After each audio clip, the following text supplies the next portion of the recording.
Il y a 40 ans, 3 fondus de BD montent un petit festival entre copains sans se douter que ça allait complètement bouleverser la physionomie de la ville d'Angoulême, dont les ressources industrielles s'essoufflaient tout doucement.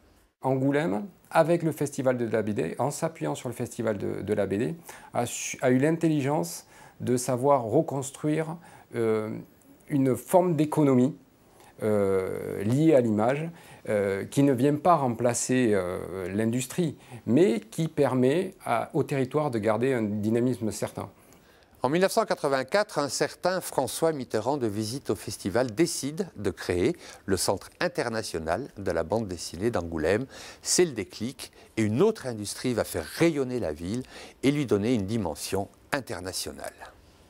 C'est une industrie dynamique, une industrie jeune, une industrie qui induit de la formation, avec des formations pointues.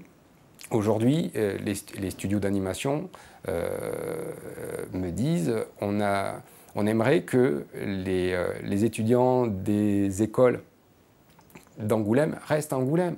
Mais ce vivier-là, il peut s'échapper très très facilement.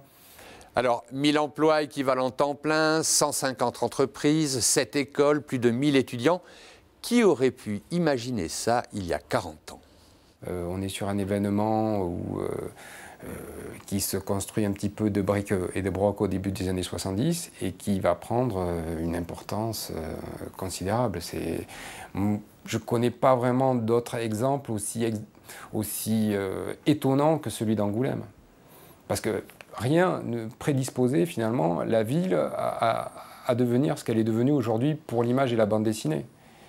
Ils sont israéliens, japonais, argentins, hollandais, enfin tous les plus grands dessinateurs de BD de la planète sont en ce moment à Angoulême.